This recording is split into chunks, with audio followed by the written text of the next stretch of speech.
Good evening, everyone, members of the audience and special guests. Before we begin this afternoon's proceedings, on behalf of all those present, I'd like to acknowledge that this webinar is hosted on the lands of the Gadigal people of the E&OE Nation, and I'd like to pay my respects to the elders past and present, acknowledging them as the traditional custodians of knowledge for this land. I'd like to welcome all UTS students, staff, and all friends of UTS and the Australia-China Relations Institute. And thank you for joining this ACRI event, which marks 50 years since Australia established formal relations with the People's Republic of China in December 1972. We're delighted to be able to welcome 4 current and former ambassadors from both nations to reflect on the occasion. And let me now introduce our distinguished guests in the order that they're on my piece of paper. I hope no one cares what order you're introduced in. His Excellency, Mr. Graham Fletcher, who's been Australia's ambassador to the PRC since August 2019. Prior to this appointment, Mr. Fletcher was head of the North Asia Division of the Department of Foreign Affairs and Trade, and also had several previous postings in Beijing, 2 of which I was also present for. Next, Dr. Stephen FitzGerald, AO, who began his career as a diplomat before embarking on a distinguished career as an academic. He was China advisor to Gough, Whitlam, and from 1973 to 1976 was Australia's first ambassador to the PRC. Next, we have Her Excellency Madame Ying, who was appointed ambassador to Australia for 2004 to 2007. She was the chairperson of the Foreign Affairs Committee and spokesperson of the 12th NPC 2013 to 18, and she's now vice chairperson of the Foreign Affairs Committee of China's 13th NPC, which goes until next year. And fourth, we have His Excellency Mr. Xiao Qian. He's the current Chinese ambassador to Australia, a post which he assumed in January 2022, and he's previously served as Chinese ambassador to Indonesia, and before that, Chinese ambassador to Hungary. I'd like to welcome our 4 distinguished speakers and welcome to everyone else. And I'll now hand over to the man everyone knows who's attending this, ACRI Director, Professor James Lawrenson, to begin the proceedings. Thank you very much, Ian. Look, the first point to note is that this session will now be recorded. We'll record audio, screen share, and our presenters, but we will not be recording any video or audio input from the audience. Look, as the name suggests, the work of UTS ACRI is focused on the Australia-China relationship. We are not a China Studies Centre, unlike the China Studies Centres located in other Australian universities. We're Australia's first and only research centre focused on the bilateral relationship. Our mission is to inform Australia's engagement with China through research, analysis and dialogue grounded in scholarly rigour. So informing, not lobbying. Today's event fits perfectly into this remit and our reason for being. Many events currently are being run to mark the 50th anniversary of the establishment of diplomatic relations between Australia and the People's Republic of China. Late last month, I had the pleasure of joining one hosted by the Department of Foreign Affairs and Trade, the National Foundation for Australia-China Relations. Earlier this week, I joined another one hosted by the Australia-China Business Council. Our event today is putting a spotlight on the ambassadors, the envoys, those charged by capitals to prosecute their country's interests abroad. Now, not surprisingly, when it comes to governments, we hear a lot about leaders, about foreign ministers. And so getting back to ACRI's mission of informing, I thought there could be real value in hearing the views of those right at the coalface of bilateral relationship management on a day-to-day basis. Now, some might say, well, ambassadors just act under instructions. And of course, there's truth to that. But I also think it misses a lot. You know, just as military officers or intelligence officers are highly trained in their respective crafts, diplomats too are highly skilled professionals that draw on their own trade craft to produce results, very often positive sum results, or as President Xi Jinping might like to say, win-win results. We're going to begin with some opening remarks from both currently serving ambassadors, His Excellency Mr. Graham Fletcher, who is joining us from Beijing, and His Excellency Mr. Xiaoqian joining us from Canberra. So let's get started. Ambassador Fletcher, could I invite you to the virtual stage to deliver your remarks? Thank you. Well, thank you, Professor Lawrenson, and greetings to Ambassador Xiao and also Ambassador Fu and Dr. FitzGerald. Very pleased to join you here today. And it takes me back to when I first started work in the Department of Foreign Affairs in July 1983. I was a graduate trainee then, and my first role was in the China section. Hugh Dunn was then ambassador to China. He was number 3 out of 14 who have served here. All of 21 years old, I knew nothing, but I paid attention and learned. Since then, I've been involved at the Canberra end and also at the embassy here, working for or with ambassadors Argyle, Garneau, Sadlier, Lightowler, Smith, Irvin, Thomas, Raby, Adamson, and Adams. So I have a few memories I could share. But today I will leave reminiscences to others, especially given the presence of our first ambassador, Stephen FitzGerald, and one of China's most distinguished ambassadors, Madam Fu Ying. Instead, I'll focus on our current contemporary situation. When you look at a world map, it's not hard to see Australia and China in the one glance. South and north, similar time zones, its relative proximity. Two countries which are quite sizable in landmass. We both have long distances for communications and transport, including energy, domestically. We both have arid landscapes which impact our agriculture. In other features, we're of course quite different, particularly when it comes to population size and political systems. Nonetheless, we are two peoples who tend to get on quite well at an individual level in terms of a pragmatic attitude to life and a lively sense of humour. We've both done very well in recent times in terms of economic successes. Beginning in the 1980s, Australia modernised its economy, reduced levels of protection and made ourselves more productive. We helped establish APEC, joined the East Asia Summit, negotiated a series of FTAs, including RCEP and now the TPP. Over the same period, China also reformed its economy, joined the WTO, negotiated FTAs with ASEAN and others, and achieved sustained fast growth. Australia also grew steadily for nearly 3 decades without a recession. Our economic relationship flourished. Our bilateral FTA entered into force in 2015, and in the following 5 years, two-way trade doubled. China became an important source of excellent students, tourists, migrants, and investment. Australians also travelled to China in record numbers, over 600,000 in 2019. Not bad for a country of less than 25 million. Both of us were growing bigger, stronger, and were active in regional and global affairs. So we started to rub up more against each other, including in our immediate neighbourhood. We found that our respective interests and agendas didn't always match up well, and this needed attention.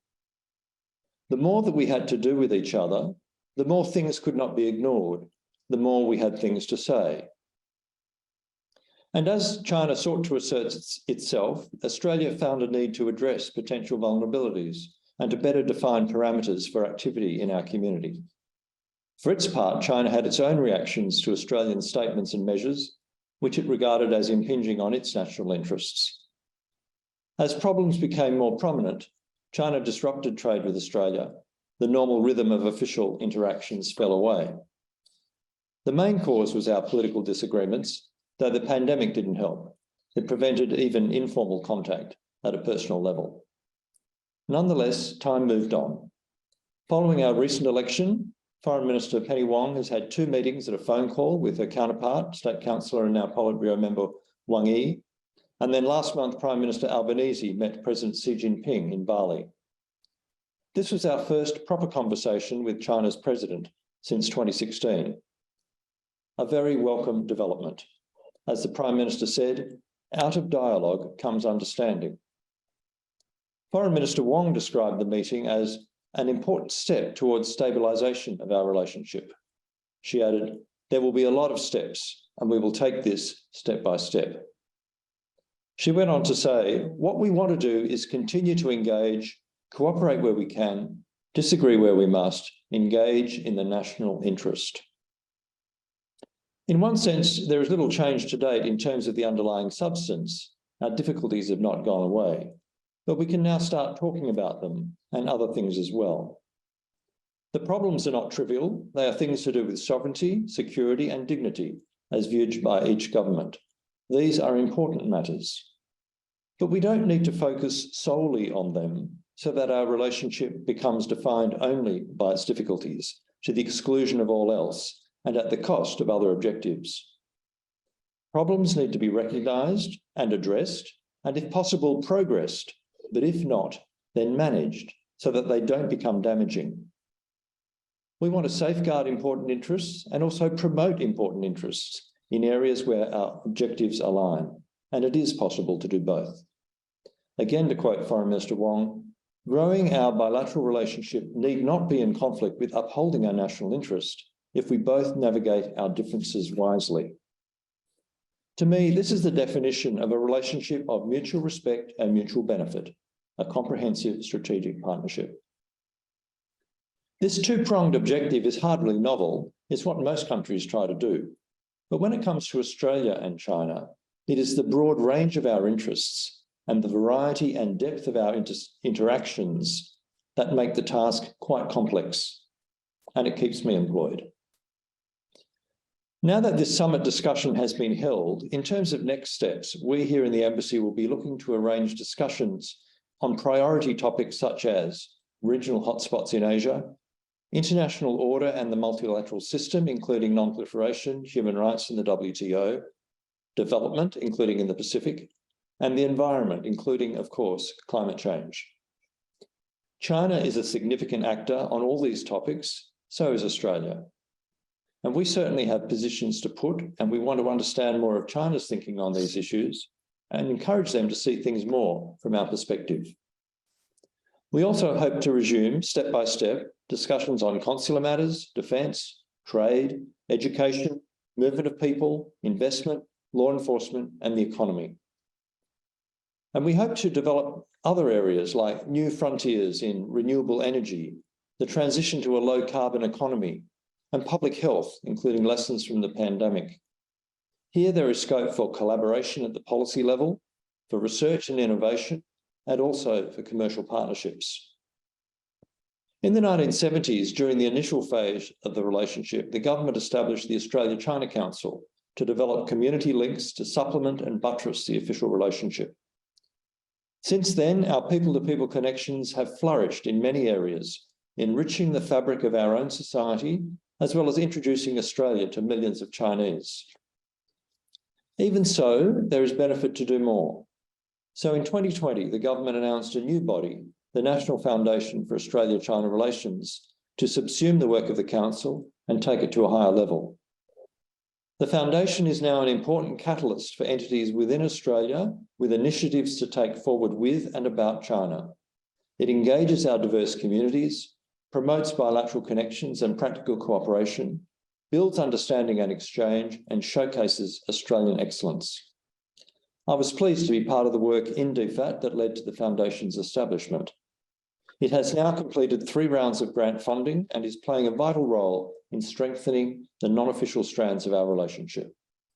I look forward to hosting the CEO, Peter Tsai, Chair Prue Bennett, and members of the Advisory Board in Beijing as soon as circumstances permit. It is true the difficulties of the past few years have not disappeared. We continue to have diverging positions on important issues. But now is the time to look forward. And I trust both capitals are now better aware of where the firm lines lie in terms of our respective interests. And powerful factors of self-interest continue to operate to keep us connected, whether at the political, commercial, or personal level. It is indeed a personal privilege to have a front row seat on this complex and consequential relationship. It is intriguing, it is important, it is certainly never dull. Thank you. Thank you, Ambassador Fletcher. Can I just say, just as an academic observing this bilateral relationship, I can certainly say it's never dull as well. Look, those were fantastic remarks, Ambassador Fletcher. Thank you for the thought you put into those. I mean, just a couple of points jumped out at me was, first of all, I was delighted to hear that you have a list of things you want to be talking about with Beijing for the rest of this year and into 2023. You mentioned the WTO, environmental issues, and I do think it is important to, because that list makes the point that despite all the differences and the challenges, which are very real and, as you said, do need to be recognised, there's actually an awful lot where Beijing and Canberra have share interests on, actually have a common position on. As an economist, I think particularly around the way the World Trade Organization. And it was also encouraging you to talk about remaining very much alive to new areas of collaboration, including research and development and commercial relationships. So I think these days there is a lot of talk about decoupling and the world dividing into blocks, but it's good to hear that in Canberra there's still that enthusiasm to develop new collaborative arrangements as well. So thank you for those remarks. Ambassador Xiao, I might now jump to you in Canberra and welcome you to the virtual stage to deliver your remarks. Thank you, Ambassador Xiao. Thank you, James. Well, Ambassador Fletcher's remarks are pretty comprehensive. And since I've been talking quite a lot on many occasions ever since I came here about 10 months ago on our relationship, so my remarks will be pretty brief and general. But Excellency Madam Fu Ying, Excellency Dr. Stephen FitzGerald, Your Excellency Ambassador Fletcher, Mr. Ying, Professor James Lawrence, and other participants, either you were in China or in Australia, other viewers, ladies and gentlemen, good afternoon to you all. It is indeed my great honor to be with both former and current ambassadors, Chinese ambassadors to Australia, Australian ambassadors to China. I'd like to thank UTS ACRI and Professor Lawrence for organizing the event today. We're just about to celebrate December 21st, the executive day, where the diplomatic relations were established between our two countries. The event today is both significant and meaningful and very timely as well. And thank Madam Fu Ying especially for taking your time to attend the webinar. Madam Fu is a senior diplomat as well as a seasoned parliamentarian whom I highly respect. And I used to work under her leadership in the Asian Department of Chinese Foreign Ministry for a number of years. And as a former Chinese ambassador to Australia from 2003 to 2006, Madam Fu made tremendous contributions to the deepening of the friendly relations and the substantive cooperations between our two countries. And she has indeed set a good example, how to be a good ambassador. Well, this year marks the 50th anniversary of the diplomatic relations between our two countries. And when we look back, the history of this relationship has fully demonstrated that the nature is mutually benefit and win-win. We are, China and Australia, we're different in many respects. We're different in history, political system, ideology, culture, religion, you name it. But there are so many areas that we share in common grounds, and there are so many areas China and Australia have been cooperating to the benefits of both sides. So all in all, it's when I look back at the 50 years in the past, generally speaking, it's been a very successful story of friendship, of constructive cooperation. In the past few years, unfortunately, this relationship encountered some kind of difficulties. And we might have different views as to why it happened, how it happened. But there's one thing that we all agree to, that is, the difficult relationship was not something that we would like to see. It's not in the interest of our two countries, or it's not in the interest of either of our two countries. When the Labour government came to power in recent May, of course, it was a domestic affair of this country, but it offered us, for both sides, with an opportunity to reset this relationship. And with joint efforts from both sides, we have got up to a good start through high-level exchanges, the exchange of messages between the Chinese Premier and Prime Minister Albanese, between the face-to-face meetings between defense ministers and the foreign ministers, some important consensus that have been guiding the relationship for the past 5 decades have been reconfirmed. These are not new consensus. They were there, but it's important. Both sides agreed to continue to develop our comprehensive strategic partnership. We agreed to move forward with constructive cooperation. We agreed to properly handle our differences. And we agreed to jointly celebrate the 50th anniversary of our diplomatic relations. The recent bilateral meeting between President Xi and Prime Minister Albanese on the sidelines of the G20 summit in Bali was very successful. It was positive, it was constructive and productive, and it's basically chartered the course and the direction for the future development of our relationship. And looking ahead, the Chinese side is ready to make joint efforts with Australian side to take the 50th anniversary of diplomatic relations as a good opportunity to improve, to uphold, and to develop China-Australia relationship in the spirit of mutual respect and mutual benefit, which is in the fundamental interest of our two countries and our two peoples. Currently, we're now working on the follow-up of the bilateral meeting between the two leaders. We're now comparing notes with our colleagues in DFAT and through our diplomatic channels, both in Canberra and in Beijing. We see where are the areas we can continue to cooperate, where are the differences, what are the concerns from both sides, and how we can find out solutions to address those concerns. And we're ready to, together with Australian side, to bring back the relationship back on the right track. And finally, I wish to express my appreciation as well of all the friends and colleagues from different walks of life, both in Australia and in China, for your long-standing support to the development of China-Australia relationship. And I wish today's webinar a great success. Thank you. Thank you so much, Ambassador Xiao. Those were tantalizing comments there about both sides following up after the leaders' meeting between President Xi and Prime Minister Albanese a couple of weeks ago. We have a lot of journalists on this webinar, and I'm sure they would love to hear more details about that, but I suspect neither of the current serving ambassadors are willing to go into the details for us today. Ambassador Fletcher and Ambassador Xiao, I know now is an incredibly busy time for you both, and so please do feel free to stay for the duration of the event, but I also understand if you must now log off to attend other tasks. After all, there's still 2 weeks to go before the 21st, the exact date that diplomatic relations between Canberra and Beijing were sealed in 1972. And we wish you both all the best in making headway in the areas that continue to hold the relationship back today. Now, let's move on to our next segment. What an honour it is to have Dr. Stephen FitzGerald and Madam Ying, two giant figures in Australian and Chinese diplomacy, to join us now.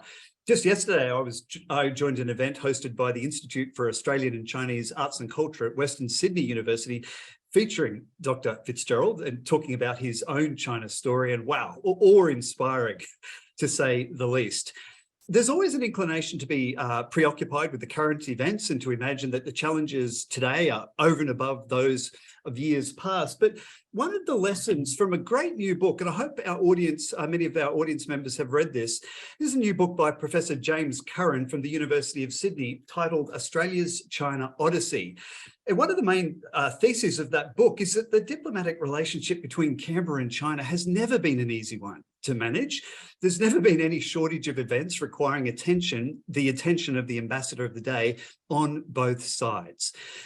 So I've asked both Dr. FitzGerald and Madam Fu to begin by making some brief remarks on two general issues. The first is the ways in which they see Australia, China, and the broader global context in which the bilateral relationship operates, how that's changed since their postings. And secondly, without necessarily digging into the specifics of the present, What insights from the last 50 years do they think can still usefully inform relations between Canberra and Beijing today? After that, we'll move into a segment of being in conversation with them both, where I will be putting to them questions from our audience today. Madam Fu, could I invite you to the virtual stage to deliver some initial remarks around those two general areas that I just raised? Over to you. Thank you. Your Excellencies, Ambassador Stephen Gerald and Graham Fletcher and Ambassador Xiao Qian, and Professor Yan Watt, and of course our chair, Professor Lawrenson, and ladies and gentlemen.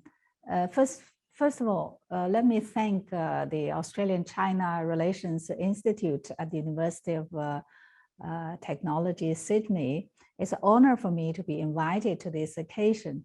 This year marks the 50 years anniversary of the establishment of our relationship. By hosting this forum, ACRI is making another important effort to help promote understanding between our two countries at this difficult period of relationship.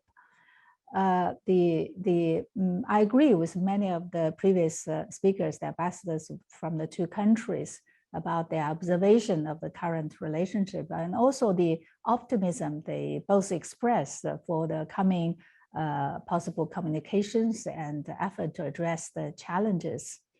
At the recent G20 summit, President Xi Jinping had a meeting with the Prime Minister Anthony Albanese, and the two leaders sent a clear signal about the need for improving the relationship after their constructive discussions. Ambassador Xiao Qian once remarked, which I agree, that he noted that since 1972, Australia had been ahead of many other developed nations in advancing relations with China. However, the recent years, growing differences have been allowed to disrupt the progress of the relationship, as the two ambassadors also mentioned. I found this situation unfortunate, as it would make us missing many of the important opportunities to work together on major challenges facing the two countries, as well as facing the region and the world. Ambassador Fisher has listed a number of issues which are mostly global issues, which needs our attention. I remember when I arrived in Canberra early 2004, the newspaper stories about China were mostly negative. I wondered at that time, apart from debating on what we disagree, had the two countries no other things to work on? I spent 2 months visiting states, talking to various sectors and getting to know the country. One day, in a guest house of an E&OE mine in West Australia, I found a thick visitor's book on my table, full of signatures of Chinese visitors from many parts of the country, some of the places I never heard of. I realized the tremendous demand in China for Australia's mineral and energy resources. In the following 3 years, my main focus was to help coordinate and ensure orderly progress of our fast-growing trading relations and communicate for addressing the disputes, especially on the price hike. On the last point, of course, I can't say I was successful.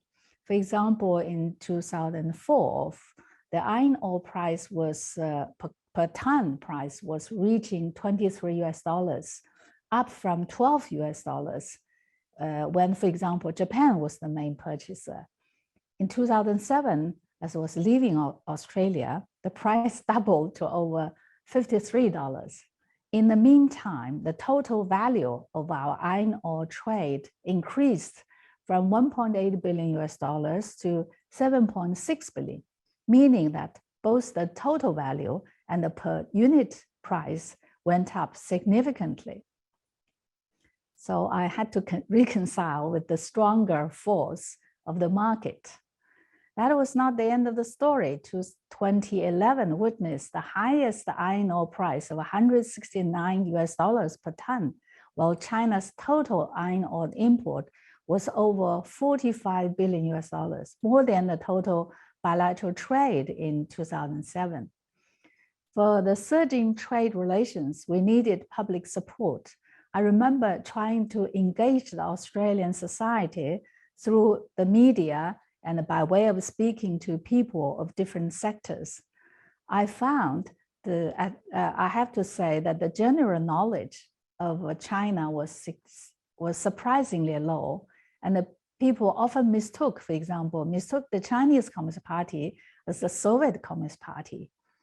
But the candid approach and readiness to learn about China among people wherever I went warmed my heart. I continued to follow the China-Australian relations in the later years and noted that after years of consistent dialogues and with growing trust, Australia and China were able to become strategic partners in 2014, and the trade relations became stronger. So to sum up, the first 2 decades of 21st century witnessed the takeoff of China-Australia comprehensive cooperation, including a free trade agreement and arrival of a growing number of Chinese students and tourists. The 2 countries' interdependence contributed to some extent to Australia's new round of economic prosperity and China's rise in the global supply chain, as well as the 2 countries' close coordination and cooperation on global issues. Our relationship became a living example of mutually beneficial and win-win cooperation. So much for the nostalgia. As the world has entered a new stage of major changes, the China-Australia relationship is also undergoing new tests. As soon as the US started engaging or staging a strategic competition with China, a friend of mine from Melbourne told me that Australia is confronted with an impossible choice between siding with the US for ideology and security arguments or siding with China for economic and revenue considerations. Indeed, Australia's participation in the US-led tripartite security alliance, AUKUS, also gave rise to doubts among people in China about its reliability as a cooperation partner. In the meantime, the economic globalization is cracking under the pressure of not only geopolitical conflict, but also the aftermath of a severe pandemic and the supply chain readjustment, to name a few. The world's partnership to deal with such global challenges as climate change and financial stability, etc., is seriously eroded. So to look at the situation from a wider angle, are we departing from a period of long peace and wide prosperity back to a divided and confrontational world? China remains committed to the path of peaceful development and international cooperation, as was indicated at the 20th National Congress of the Communist Party. We believe the majority countries disagree with the zero-sum thinking and are in support of multilateralism. For the Chinese people to choose, we will join the other Asian countries to choose for peace and cooperation. And I trust people in Australia also value the progress the country has achieved and prefer to choose for wider partnership in the changing world. Australia, as an Asia-Pacific country, has a unique geographical location and cultural history and has a positive role to play as a bridge between the East and the West. China has no intention to force Australia to choose against any other country. We disagree with the idea of dividing the world among powers like what the world was like about a century ago. The humanity has not forgotten the trauma of hot and cold wars. While both China and Australia need to adjust to the new realities in the world, we should take a long-term view about our relations. As President Xi Jinping stressed when meeting Prime Minister Anthony Albanese, it is imperative to rise above disagreement respect each other, and seek mutually beneficial and win-win results. This will lead us to steady growth of the relationship. Thank you. Thank you, Madam Fu. You said so much for nostalgia, and sometimes it does feel that way, doesn't it? And I think in particular your remarks focused on the more challenging global environment that we're in. You also mentioned that you think Australia is also committed to multilateralism, and I think that's absolutely correct. Again, just as speaking as an economist in the trade space, it does strike me as interesting that despite the trade disputes, and those disputes are real and they're a problem, they're holding the relationship back. But it is interesting to me that both when it comes to barley and wine and various Chinese imports into Australia, both Australia and China remain committed to resolving those disputes in a rules-based framework of the World Trade Organization, which is not insignificant. So thank you for those remarks. Dr. FitzGerald, if I could go now to you for some brief opening remarks, that would be wonderful. And then we can start our discussion, putting questions to you both from our audience.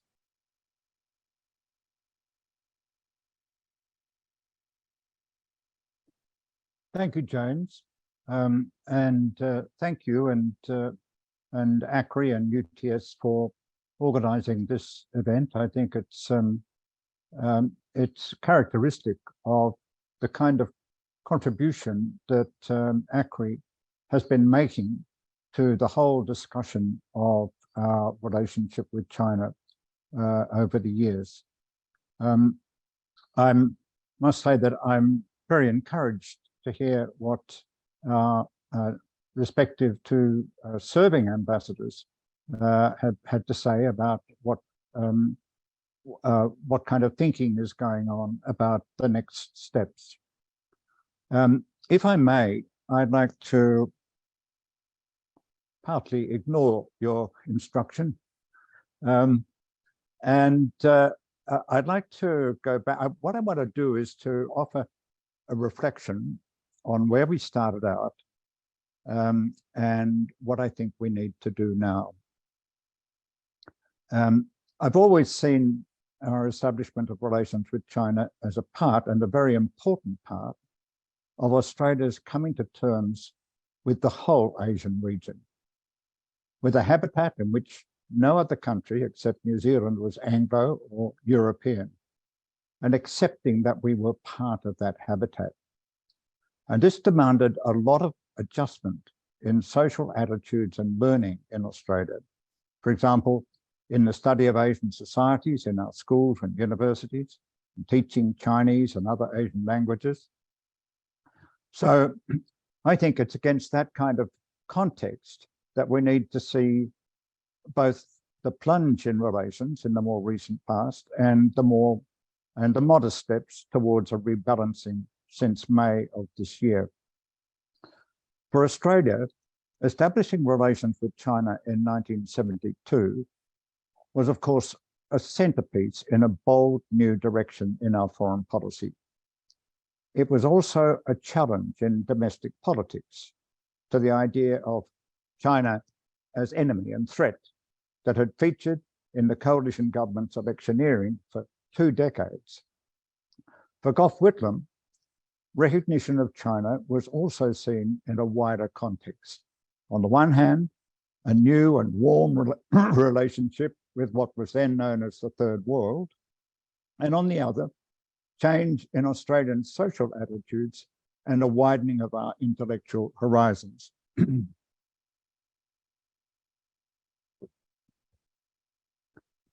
Change was already underway when Whitlam came to office, as seen in popular opposition to the Vietnam War and a growing rejection of the White Australian policy.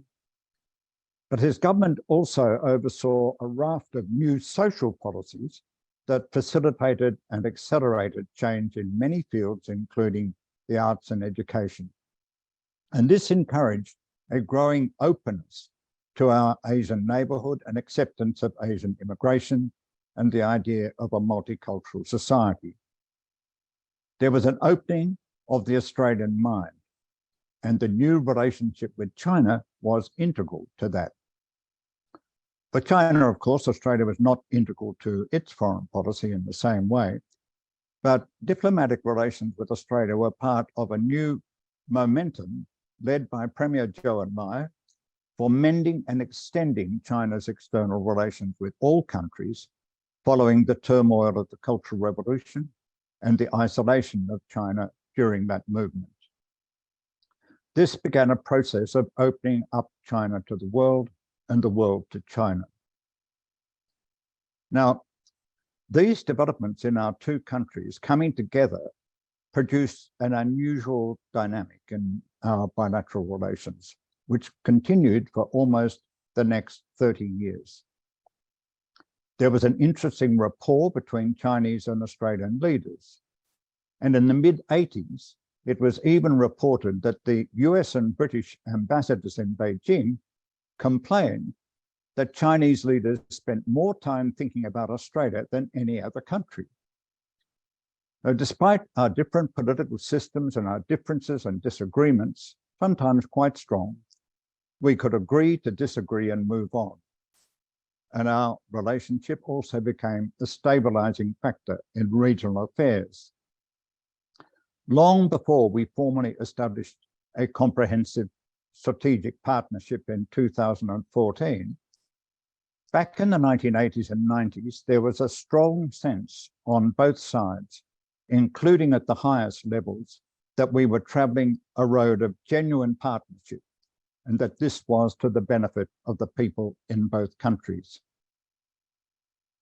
It is this latter, the sense of sharing and partnership, I believe, which has been the biggest loss from the plunge in relations in recent years, and this is serious and not easy to redress. Significantly, on the Australian side, that change in the approach to China had a wider context. Starting in the early years of this century, interest in Asia, particularly Southeast Asia and ASEAN, fell into decline. This decline took its lead from the messages and signalling of government, with a not very effective swing back under the Labor governments of Gillard and Rudd. There was a dramatic fall in the numbers studying Asian languages and societies, and a very visible loss of interest in the region by the mainstream media. Attitudes to immigration became less positive, and the incidence of discrimination and racism towards non-European people rose significantly. In the years up to the recent change of government, what has been described by one analyst as bad China became a centerpiece and driver of government rhetoric on foreign relations, and this in turn infected Australian public opinion, with polls reporting increasingly negative public attitudes to China. When you take all of these things together, it was like a countercurrent to the opening of Australia championed by Whitlam. Just as having diplomatic relations with China 50 years ago was a central element in the opening of the Australian mind, so now our confrontation with China became central in a context of a certain turning inward, a certain closing of the Australian mind at the government and official level, which has washed into public opinion. Now that we have a will on both sides, transactional areas of the relationship can be repaired, but reviving that strong sense of partnership and shared purpose in our bilateral relations and in regional affairs will be harder and will take longer. But revive it we must, and the trust, which is its foundation and guarantee for the good of our countries and people and the region. And I think there's cause for us to be now a bit optimistic. First, because we've done it before. We must remember that our political systems and beliefs in 1972 were vastly different then as they are now. The obstacles within and without on both sides were perhaps more formidable then, and the rhetoric about China in Australia was probably more negative and nastier than it has become in recent years. But we can do it again. Following the Whitlam visit to China in 1971, I published a short booklet with the title Talking with China to highlight how momentous was just the fact of us talking, and yet at the same time, how ordinary.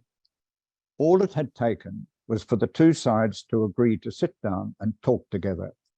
We are now doing that again, and both sides have signaled a commitment to continue with diplomacy now the operative approach to the way we manage our relations.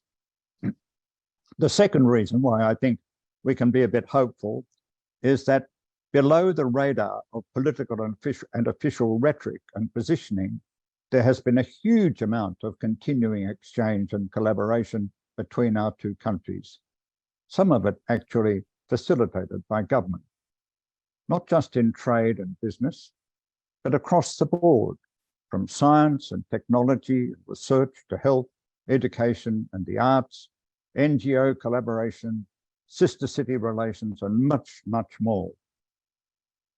You mentioned the establishment of the National Foundation for Australia-China Relations, Graham, which replaced the Australia-China Council, but is much better funded.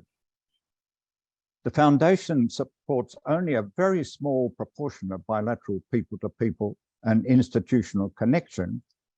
But when you look at what it is supporting, you can see something of the range of Australia-China interaction. And when the foundation advertises grants, it is inundated by applications, which gives you an idea of the grassroots momentum and the goodwill for an ongoing partnership between our two countries. There remains the issue of the context.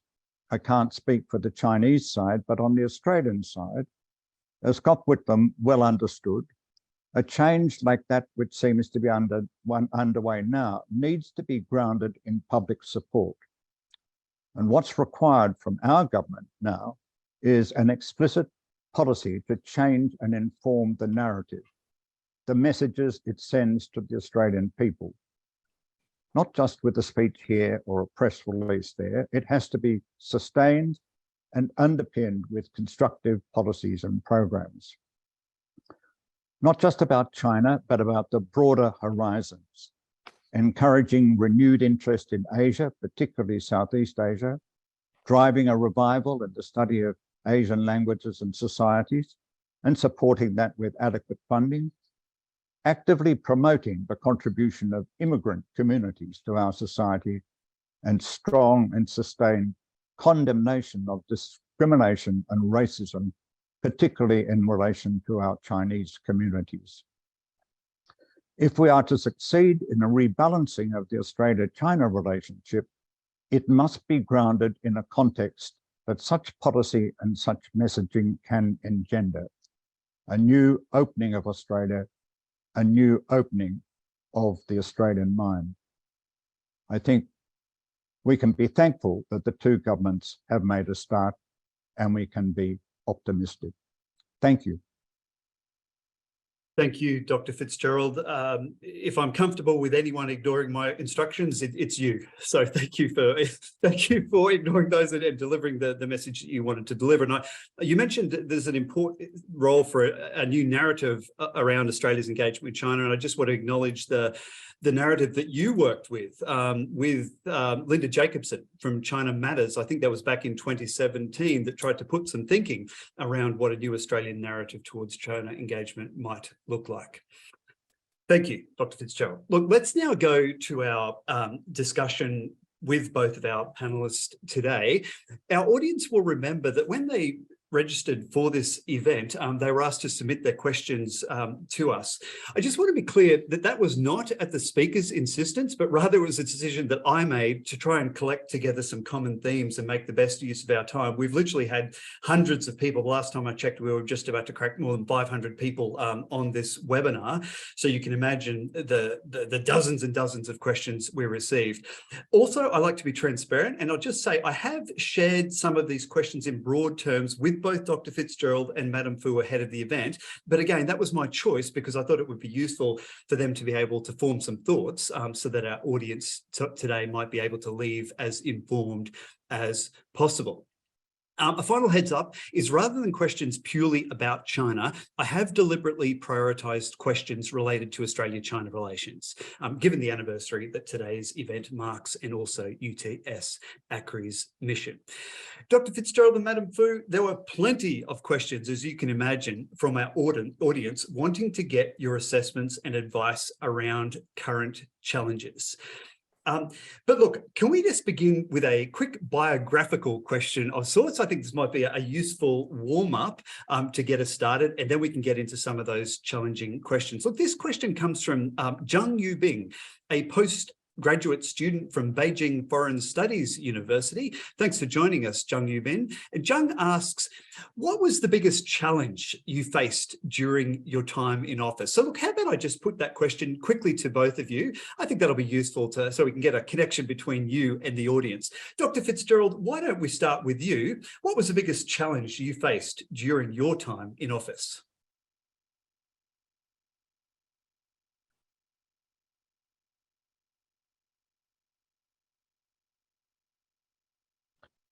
The biggest challenge, in some ways, understanding what was going on in Chinese politics, which was not easy. This was a time of the latter stages of the Cultural Revolution, and information was hard to come by. Although the kind of height of the Cultural Revolution was over, Chinese officials were still under fairly strict instructions about the kind of conversation they could have with foreign diplomats. So that was a challenge, but we had to work at that, fortunately, in the Australian embassy, we had a team of quite young diplomats, all of whom, or most of whom, spoke Chinese, and they rose to the challenge. And I think that we were able to unravel a lot of the kind of issues about what was going on in Chinese politics.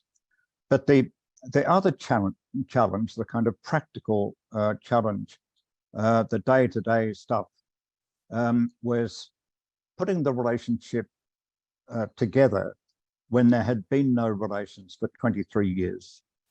And that meant you had to try to identify where certain issues were handled in the Chinese government, which ministry, and so on. And then you had to be able to get to talk to them, which wasn't easy. We were not supposed to talk outside the Ministry of Foreign Affairs and the Ministry of Trade. So what we were trying to do, and I acknowledge the efforts of people on the Chinese side as well, to try to prise things open a little, find all the nerve ends and put them together. And I think that in the end, with the cooperation of Chinese officials, we were able to do it. We had a huge trade exhibition. We inaugurated a cultural exchange. We had scientific exchange. We had the first Australian students in China and Chinese students in Australia. And we were able to establish some friendships with particular Chinese. And I remember, and I'd like to pay tribute to the Foreign Minister, Qiao Guanghua, when I presented my credentials to Dong Biwu, Qiao was present, and after the official part was over, he said to me, I look forward to meeting with you, speaking with you, debating with you, and arguing with you. He loved to do that, and we would often do that. He would come to the residence for dinner, and we would argue into the night. And there was a lot of learning in that for me. And so there were others who I was able to form that kind of relationship with. But I think it's pretty different starting a relationship from scratch from it is moving into an existing relationship. Indeed it is. Thank you, Dr. FitzGerald. Madam Fu, what about you? I mean, you mentioned that the iron ore price went from 12 to 23 to 53 by the time you left. I'm sure that wasn't the only challenge. So just a quick remark from you. What was the biggest challenge you faced during your posting in Canberra? Ambassador Gerald mentioned some names, big names, names of the veteran Chinese diplomats I look up to. And Xiao Qian also, Ambassador Xiao Qian also mentioned the current challenges compared with what happened before my posting and what happened after I left. I think I was lucky. I was handling some good questions, good challenges. It was a period of time when the relationship was growing very fast. And I thank Ambassador Gerald and FitzGerald and others who paved the way. When I was in Australia, the relationship was growing very fast, but the media and the public opinion of China was not so positive. It was very imbalanced. I remember when my daughter read the magazine newspapers about China, she came back and said, "How come with this easy communication? How come they don't even know what's exactly happening in China?" She and many Chinese students were very unhappy about the way China was presented. So communicating with through the media to the Australian society was one of the important tasks I took. I saw. So I tried to go ahead of the events, try to share with the public what exactly was on our mind, or why we do the things the way we do. Try to let people know before the negative tide information negative tide came into being. That was I think was not easy, but was important. But as I mentioned in my speech, I was very impressed by the kind of openness people received my speeches, received what I had to say. And I think by more communication, it's not impossible for our two countries to improve understanding of each other. Thank you. Thank you, Madam Fu. Madam Fu, I might just follow up with you with another question. This question is from Kirsty Needham, now with Reuters, but formerly a China correspondent for the Sydney Morning Herald. And Dr. FitzGerald, I could probably put this question, a similar question to you. We'll see how we go for time. Madam Fu, Kirsty asks, how would you describe the change in China's diplomatic style over the past decade and compared to 50 years ago? So one more time, how would you describe the change in China's diplomatic style over the past decade and compared to 50 years ago? Now, I don't want to guess at what Kirsty is hinting at here, but in Australia, we have heard a lot of talk about, wolf warrior diplomacy. I'm sure that phrase is not unfamiliar to you. A more abrasive, some would say outright aggressive way of engaging with foreign capitals. And to put a bit of historical context around this, Madam Fu, I remember when you were the ambassador in China, you were faced with a number of challenges, and one was the situation of a political councillor in your Sydney consulate walking out of his posting and seeking to claim asylum. Now, I remember you dealt with that, at least publicly, with a good dose of humour.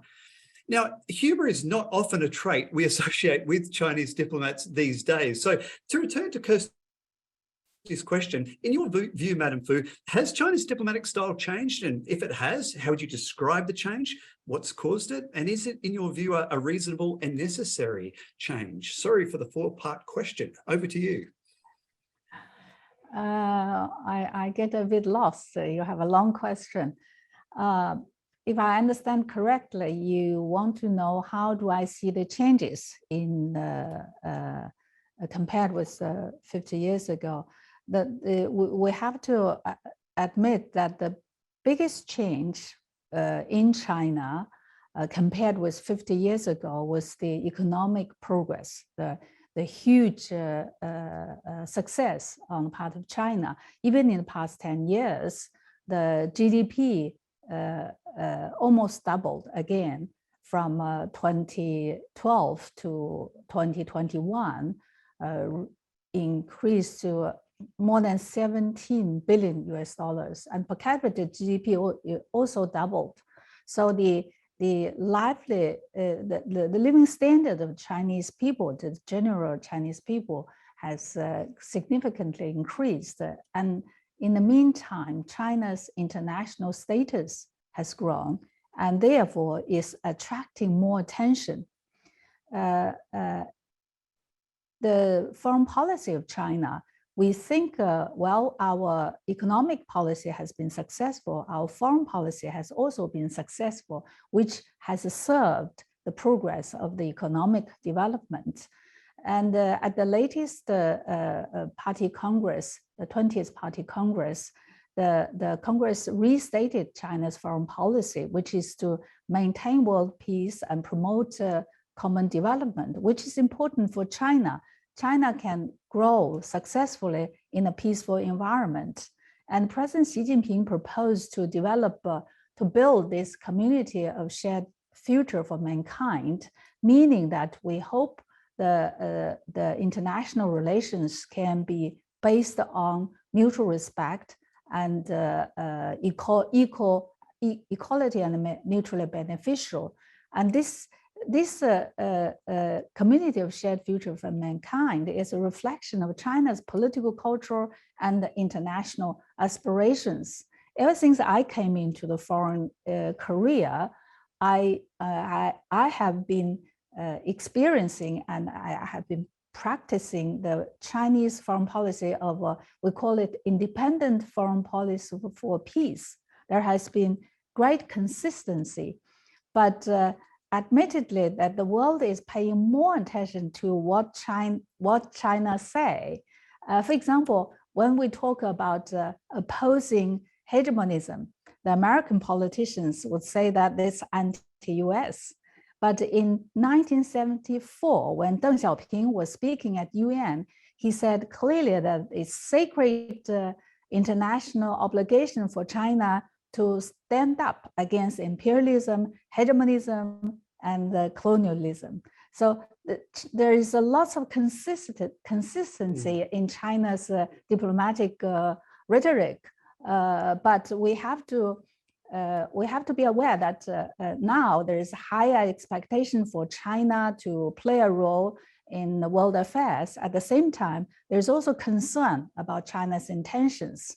So on the one hand, China is willing to take responsibilities to contribute more to tackle the global challenges.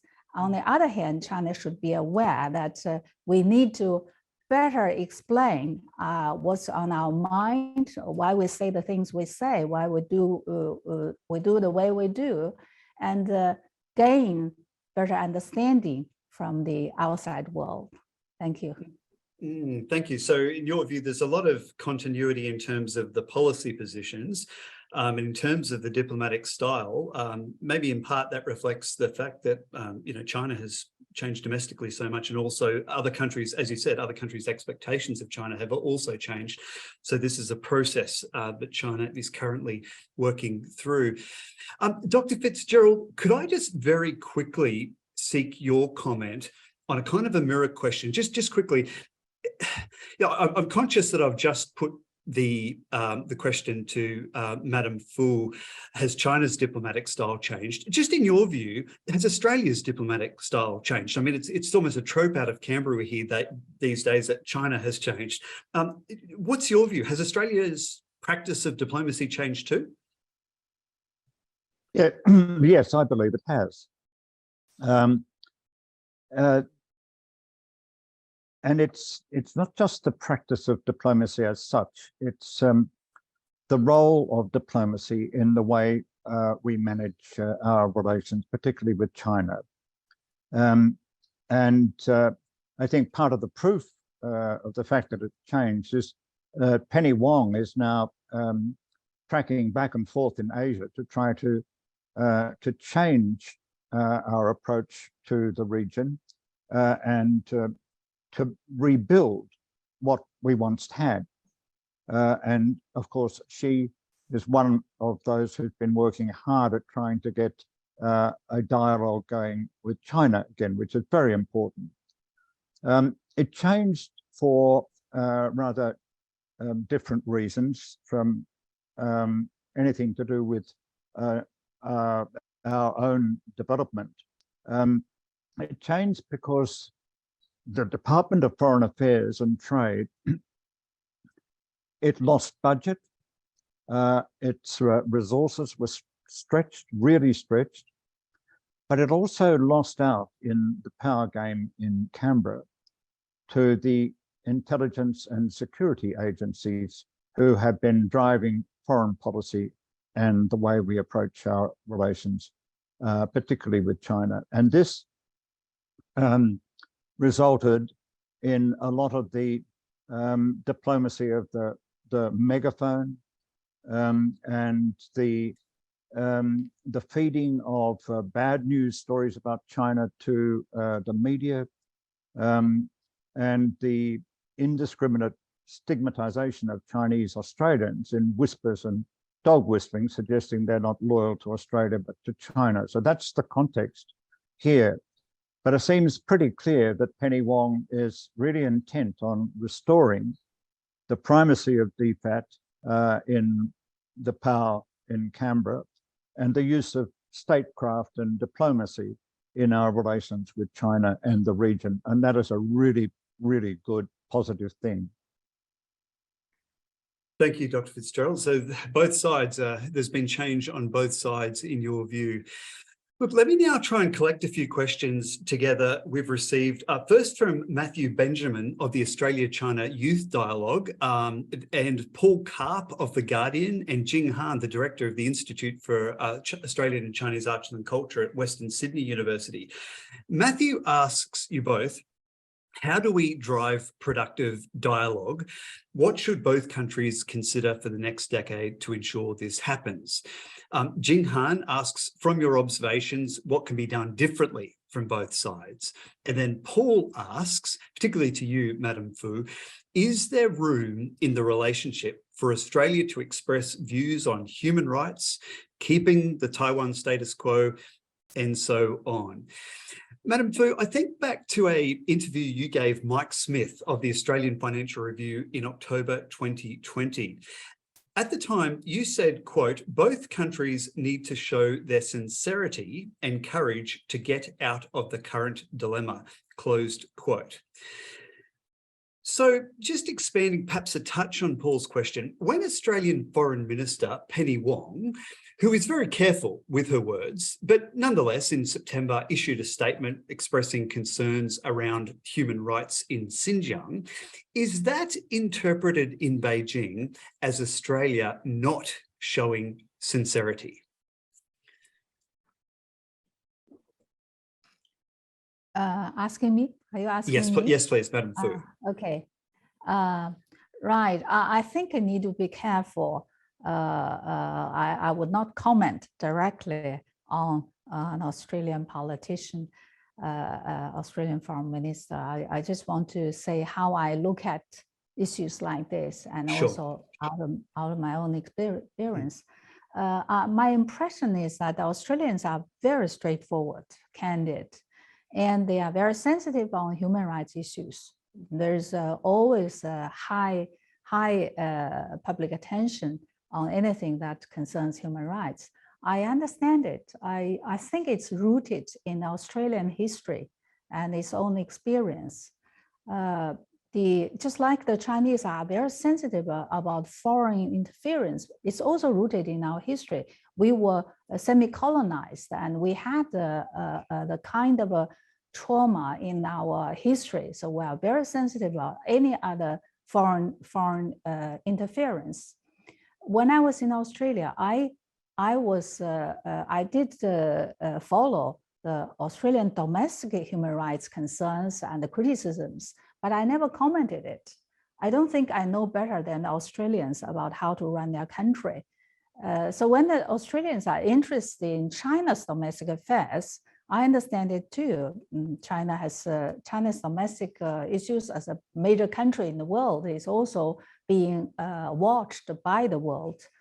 But if Australians think they have the right to finger pointing at China, and sometimes they talk like some people, they talk like they know better how to run China. That is not appropriate, I think. It's not welcome, not at all. And likewise, if it happens with the Australians, they will be unhappy too. I think the Australians are very sensitive about how the other countries treat them as well. In China, we have lots of challenges. We are aware of it. The 20th Party Congress report listed, it's a very long list about the challenges we confront.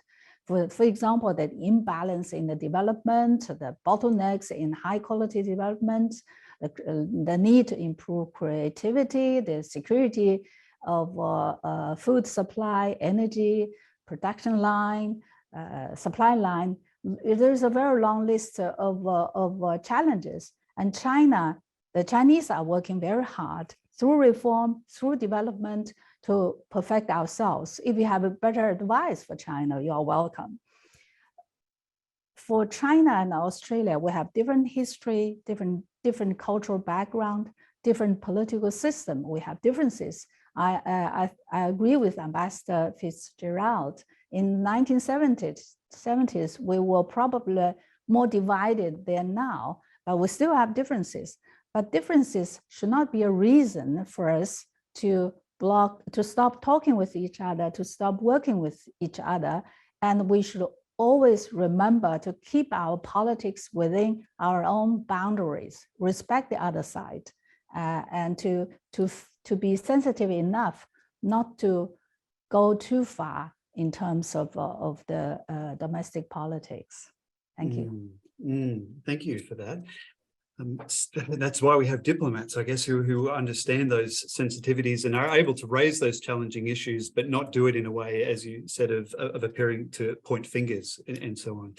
Dr. FitzGerald, rather than human rights, can I focus on the issue of Taiwan with you? Just on Monday, we published a piece from James Curran again, titled "Remembering and Misremembering Whitlam's PRC Policy."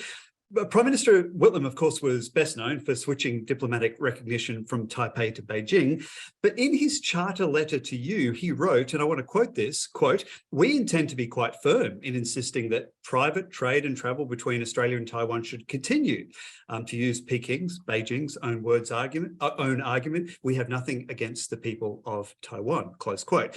So today, Taiwan is asking Canberra to support its bid to join the CPTPP, the Trade Pact. Just last weekend, we had news of a group of Australian backbenchers travelling to Taiwan, albeit Prime Minister Albanese made clear that he wasn't going and wasn't aware of their itinerary. So neither of those, the CPTPP or visits of backbenchers, neither of those to me seem inconsistent with the instructions that Whitlam gave you in April 1973, or the one China policy that Canberra and Beijing agreed they could both live with in 1972. But in your view, can Australia today engage in such activities and still keep relations with Beijing on an even keel? Over to you, Dr. FitzGerald. Okay, can I first make a very brief comment about the human rights issue, because I think it's very important. Back in the 1990s, when Gareth Evans was Foreign Minister, Australia sent 2 human rights delegations to China. And these delegations resulted in the establishment of a regular exchange between our 2 governments on human rights, and even a modest program of cooperation on human rights issues. So, and I mention that because it shows what can be done when you're working diplomatically. It was constructive and acceptable to the Chinese side, and I think it was moderately successful. Taiwan. I don't think there's any reason to be inhibited about the pursuit of regular relations with Taiwan in the sense that we've had since 1972. Indeed, I mean, it was shortly after we opened the embassy that I received a request from Canberra about a number of things to do with relations with Taiwan, and should we be doing this and should we be doing that? And I wrote back referring to that directive that you've just mentioned from Whitlam and saying, well, now we've established the principle that we accept one China, we should be able to have this kind of communication. And so I see the visit by those politicians and other things that have happened in that context, so long as we keep talking with Beijing and not changing our approach to the one China policy. It's also the case that this might attract some publicity, but the people who are making public comment seem to be unaware that there is an Australian government office in Taipei and a Taiwan government office in Australia, and other bilateral links. For example, there's a branch of the government-owned Bank of Taiwan here in Sydney. So all of this has been going on and has been quite possible without disturbing our relationship with Beijing. As for Taiwan seeking to join the CPTPP, I simply ask, why would we support that when we're opposing membership for Beijing? In the case of APEC and WTO membership, we worked with the Chinese and we supported arrangements that allowed both Beijing and Taipei to join, and it shows what could be done with subtle diplomacy. Thank you, Dr. FitzGerald. Look, I see we're rapidly running out of time. Goodness me, we could go on for hours. Let me jump to a question focused on the present. As you can imagine, we've had a whole bunch of people basically ask, look, what are the prospects for the trade sanctions against Australia to be lifted, or for the Australians detained in China, Cheng-Lei and Yang Hengjun, to be released? Now, look, I know neither of you are currently involved in the day-to-day management of the bilateral relationship, but I did want to ask, just take a step back and ask for your drawing on your experience as diplomats. We've just had a meeting of the leaders. So what would be a reasonable expectation to come out of that? I mean, if not guaranteed, is it a reasonable bet, a fair bet, that more positive developments, perhaps around trade and those detained Australians, are on the way? Madam Fu, I might go to you first. After that meeting of leaders, what might we reasonably expect next? I have followed the Bali meeting closely, and I think the meeting between President Xi Jinping and the Prime Minister Anthony Albanese has been very fruitful. They paved the ground for very good political ground for warming up of the relationship. And the Chinese government has sent lots of positive signals. And just now, Ambassador Xiao Qian and Ambassador Fletcher have also indicated what next step we can foresee. So I think there's good reason to be optimistic about the warming up of the relationship. For the trade issues, I have not been following it very closely. For this meeting, I dug out some of the past materials, and I realized that there are quite a few serious trade disputes. Some were problems that occur in the normal exchanges, but if they are not timely addressed, they become a problem, lasting problem. Some were also affected by the worsening political atmosphere.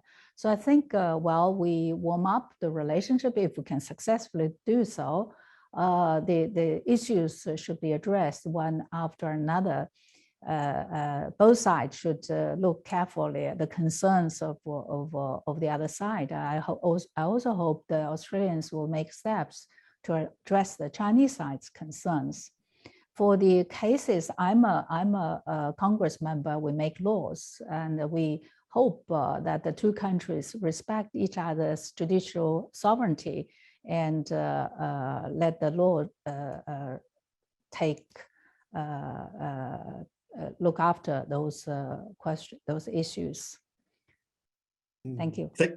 Thank you, Madam Fu. I think there's a bit of optimism there. We can say that because those leaders have met, now we might be able to turn to those specific issues and address them in a one-by-one manner. That's good to hear. Dr. FitzGerald, just how significant is the re-establishment of senior political dialogue? I think it's immensely important.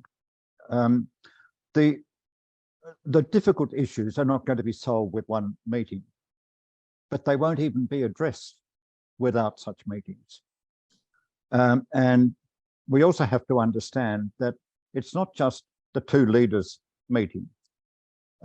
It's in the context, and it didn't happen out of the blue, it's in the context of advice and input from advisors and colleagues, and all of it on both sides, leading to a position that we have to do something to reset the relationship.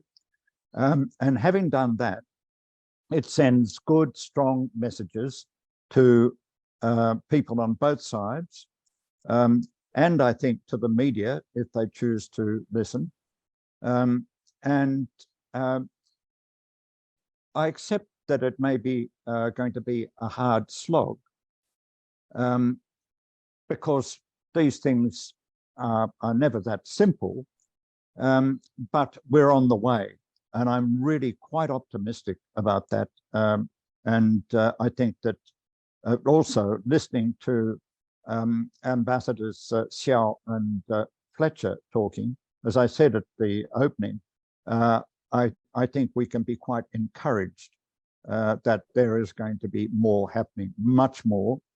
And in particular, not just in the bilateral relationship, but taking advantage of opportunities in the multilateral and regional context, like climate, like biodiversity, all of these things. Dare I say, even cybersecurity. We can be talking about those things. And that, I think, is what is going to slowly start to happen. And I think where we lost the habit of consultation, I think we will begin to restore the habit of consultation. We're going to make a decision. Let's talk to Beijing about it before we do anything. I mean, that is a really positive step, I think. Thank you, Dr. Sorry, yeah, please, Madam Fu. I just want to chip in a bit. I know we are ending. I think it's good to have to see that the possibility of warming up in the near distance. But I want to warn a bit. I think there's an English saying: if you want to come out of a hole, you should first stop digging. We should try to be careful, and things will happen. But both sides need to be careful handling the issues and be patient. It's easy to fall down. It's much harder to come back. But as long as we persist, I'm sure we'll come back. Thank you. Thank you. And I note how Foreign Minister Penny Wong, that's what she's emphasised, the word stabilisation. That's what she wants to do. Her immediate focus is on stabilising the relationship or not digging that hole any deeper. Look, I think that was a great example of why I wanted to speak to some senior diplomats, because there is sometimes a view that, oh, it's just a bit of a talk fest. The two leaders or the two foreign ministers, the two defence ministers get together and they just have a bit of chat and it doesn't lead to much. So it's interesting that both of you were clear that there was significance from that re-establishment of dialogue. Look, we really are in the last 5 minutes now. Can I just ask one final question to you both? A number of people asked this question, Jenny Tung, Paul J.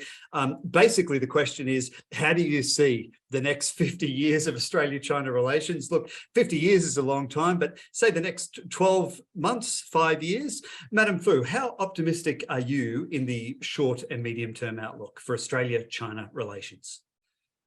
I have lots of friends, both in Australia and in China, who have connections with Australia. I think most people would like to see the recovery of exchanges. Before the pandemic, there were about 200 flights between our two countries. 2 million people travel between the two countries.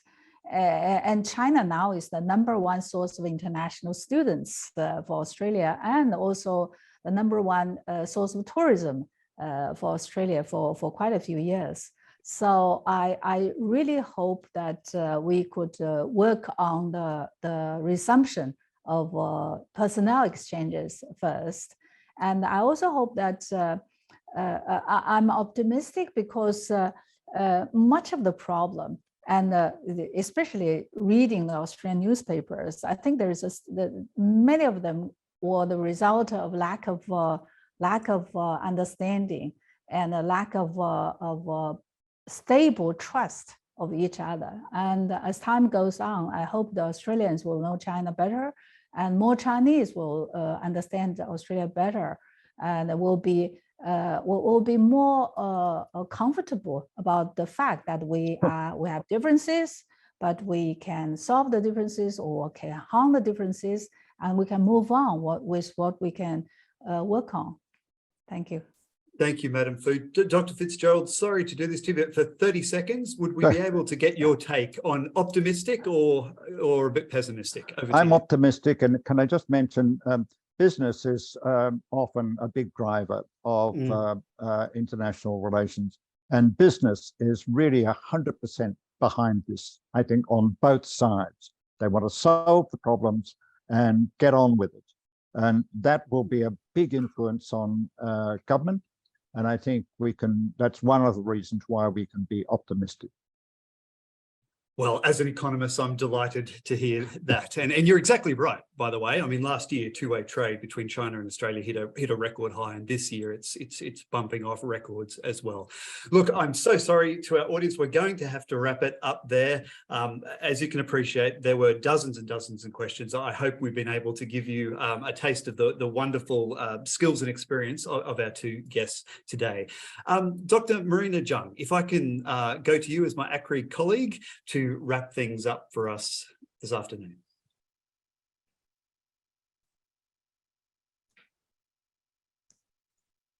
Marina, I think you're on mute. There we go. Thank you, Ambassador St. James. What a feast of ideas and insights. I really enjoyed the discussion and all the remarks made by each ambassador. Before leaving, I'd like to remind the audience, we will soon send you an email asking your opinion on your experience of today's webinar. We really appreciate if you could fill out the feedback form attached to the email at your convenience. Your feedback is really is valuable to us. It helps us make our future events a better experience for everyone who is interested and involved in Australian-China relations. And you can also find more details of our recent research on our website at australian-china-relations.org. The transcript of today's discussion will also be available on our website soon. Please stay tuned by following us on Twitter at ACRI_UTS for the latest news, analysis, and commentary pieces matter to Australian-China relations. Thank you again, speakers and attendees. We will see you next time. Bye-bye.